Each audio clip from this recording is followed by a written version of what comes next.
Assalamualaikum warahmatullahi wabarakatuh. Hari ini kita akan belajar mengenai pembobotan kata atau term weighting. Sebelum kita masuk ke materi hari ini, terlebih dahulu saya akan mereview yang namanya materi kemarin, yaitu pre-processing. Nah, apakah kalian masih ingat yang namanya pre-processing? Nah, di situ hasil akhir dari pre-processing kan berupa term. Nah, di sini term itu akan kita gunakan sebagai dasar, yaitu untuk menghitung bobot dari fitur. Di sini dimaksud fitur adalah term tersebut. Nah, untuk materi hari ini outline-nya adalah bagaimana nanti kita melakukan indexing dari dokumen. Kemudian berdasarkan back of words model. Setelah itu kita akan mencoba untuk melakukan pembobotan kata atau term weighting.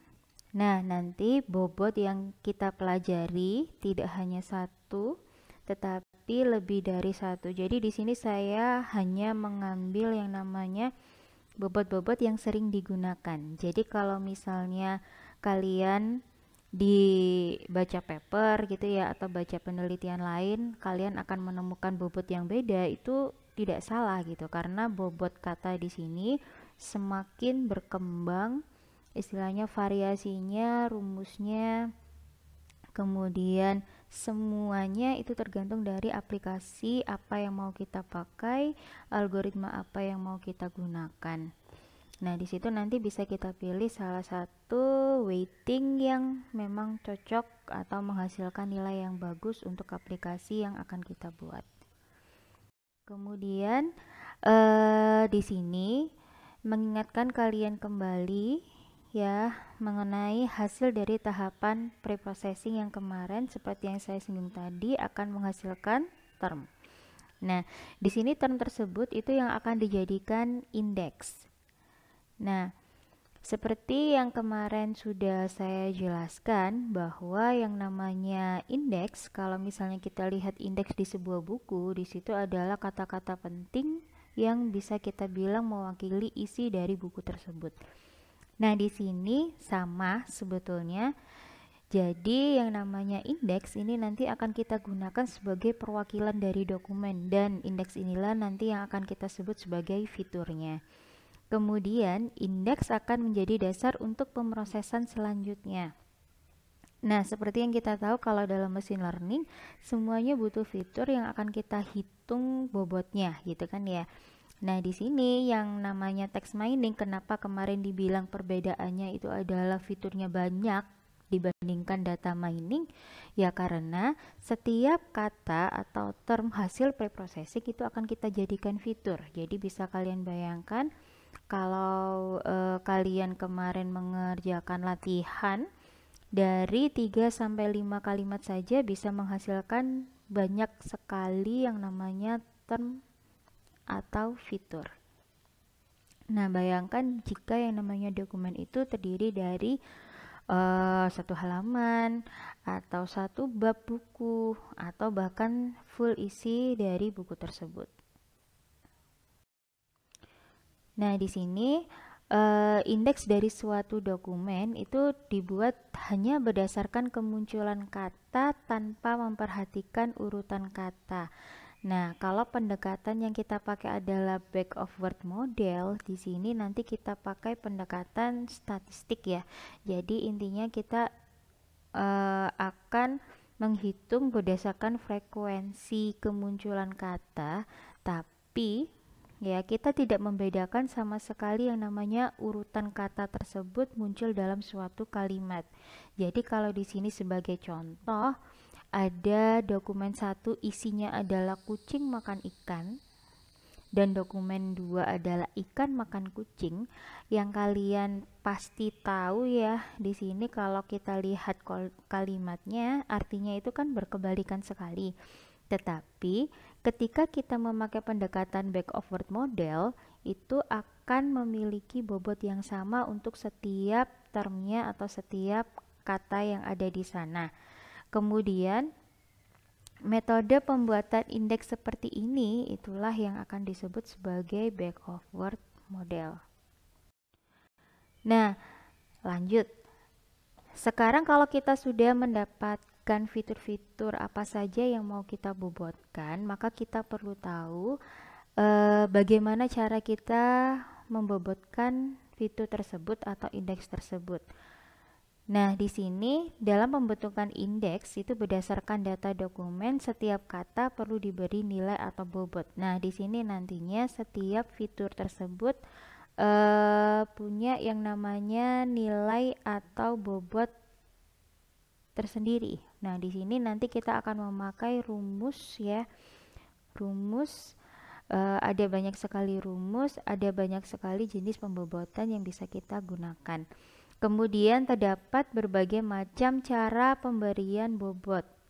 Ya, nanti sesuai dengan rumusnya. Kemudian pemberian nilai atau bobot pada masing-masing term pada indeks itulah yang nantinya akan kita kenal dengan term weighting atau pembobotan term.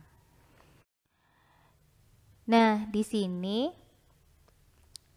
ada beberapa metode pembobotan kata. Di sini yang paling basic itu biasanya sering dipakai binary term weighting, ada raw term frequency, ada log frequency weighting, ada term frequency inverse document frequency atau biasa kita namakan nanti TF IDF gitu ya. Kemudian pada matriks bobot, dokumen berada pada kolom dan term berada pada baris.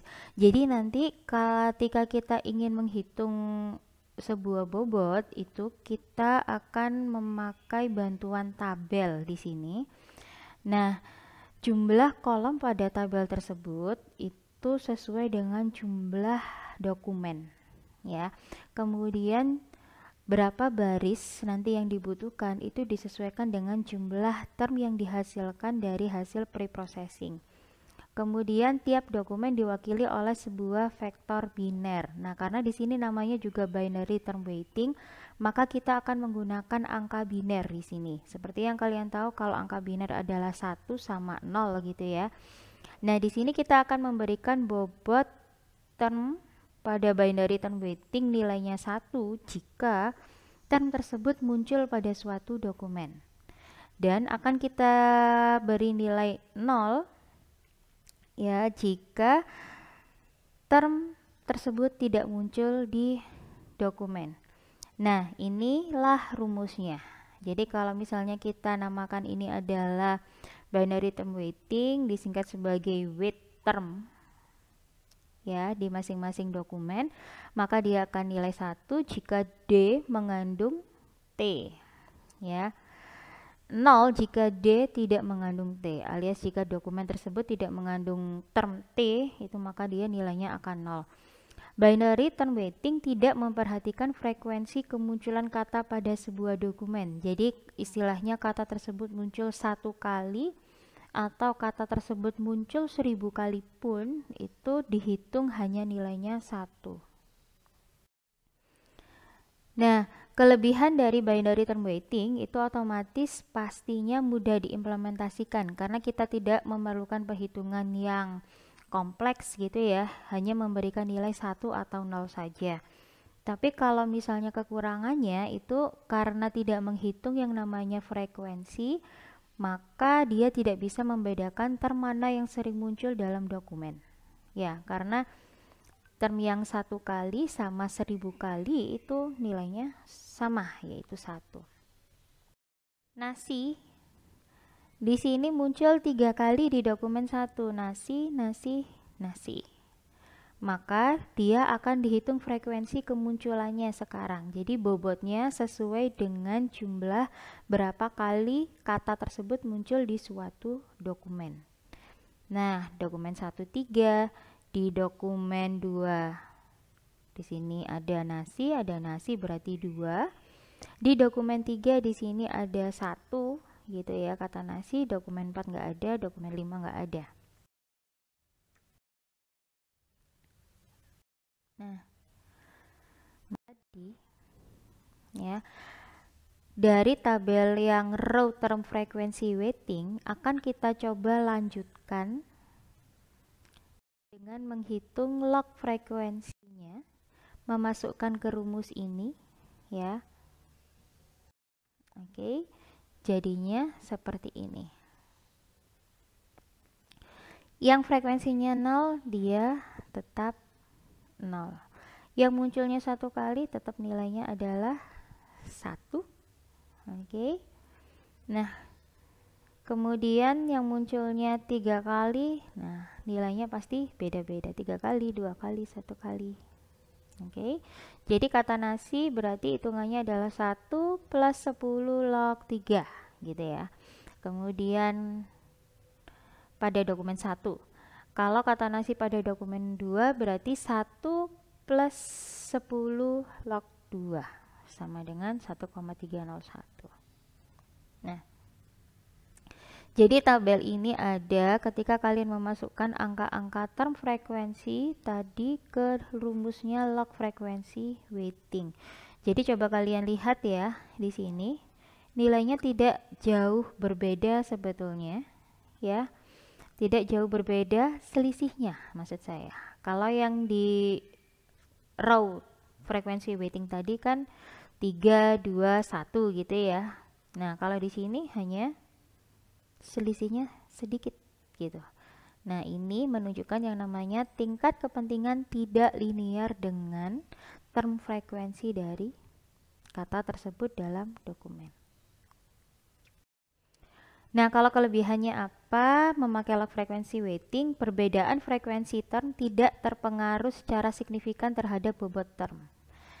Ya, tidak terpengaruh secara signifikan. Jadi bisa kalian lihat tadi misalnya yang 100 sama yang satu kali muncul, selisihnya hanya 1 sama 2 saja.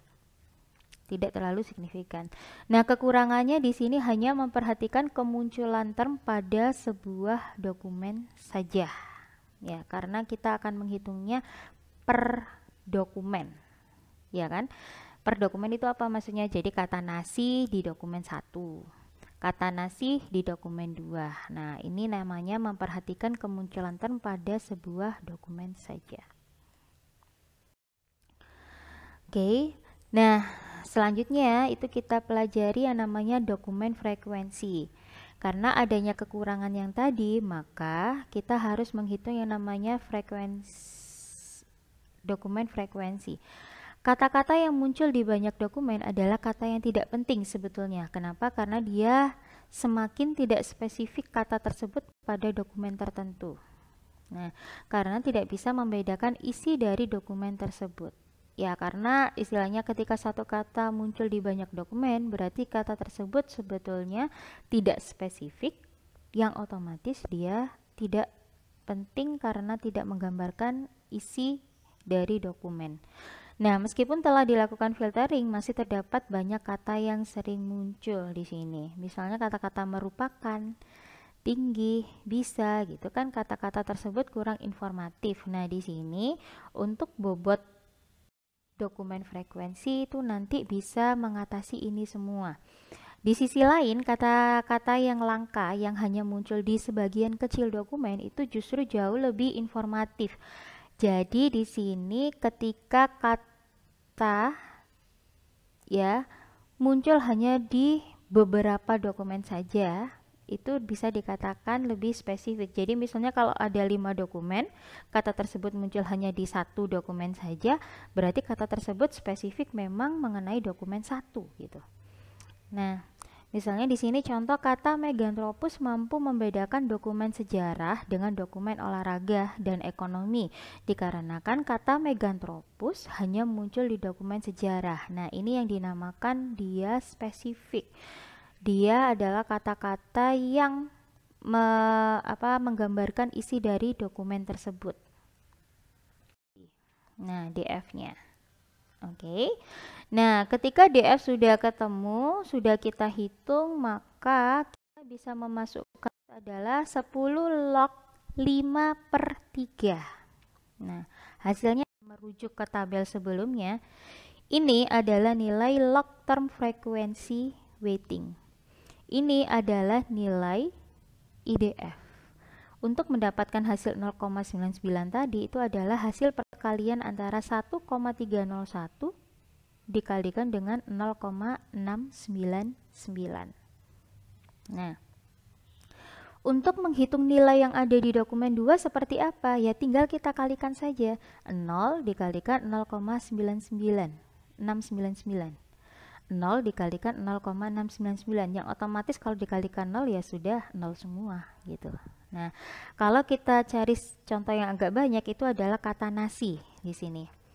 Kata nasi itu nilai log term frekuensinya adalah 1,477. Nilai IDF-nya adalah 0,222, maka ya nilai TF-IDF-nya adalah 1,477 dikalikan 0,222 ditaruhnya di sel sebelah sini. Nah, untuk nilai TF-IDF dokumen 2 untuk kata nasi adalah 1,301 dikalikan 0,222. Jadi ingat di sini kalau nilai log term frequency weighting kan spesifik per dokumen. Nah, tapi kalau nilai IDF itu untuk semua dokumen dengan kata yang sama, yaitu nasi, itu pasti nilainya sama. Ya. Oke. Jadi nanti dikalikannya dengan angka yang sama nilai IDF-nya. Nah, 0 dikalikan 0,222. Oke. Jelas ya? Nah, sekarang saya ini menuju slide yang terakhir gitu ya. Nah, apakah bobot rumusnya hanya itu saja? Tentu saja tidak. Di sini ada banyak sekali rumus ya. Ada banyak sekali rumus yang bisa dipakai. Nah, coba kalian lihat di sini. Untuk term frekuensi saja bisa memakai ini. Nah, ada 5 macam. Ini pada satu paper saja kalau nggak salah ya, yang membandingkan antara beberapa term frekuensi rumus. Tetapi kalau di sini kita pakai hanya yang ini saja. Kemudian untuk dokumen frekuensi itu juga ada banyak sekali, yang kita pakai hanya yang ini saja untuk IDF-nya gitu ya. Kemudian nah ini nanti akan kita lanjutkan rumus cosine itu di pertemuan berikutnya. Slide yang terakhir itu akan ada latihan ya. Ini adalah latihan 2 yang akan kalian kerjakan hari ini juga. Nanti silakan lihat yang spesifik perintahnya di Google Classroom ya. Jadi nanti term yang kalian pakai hanya yang di bold saja. Ya, tidak semua term dipakai. Oke, saya akhiri pertemuan kali ini. Sekian. Wassalamualaikum warahmatullahi wabarakatuh.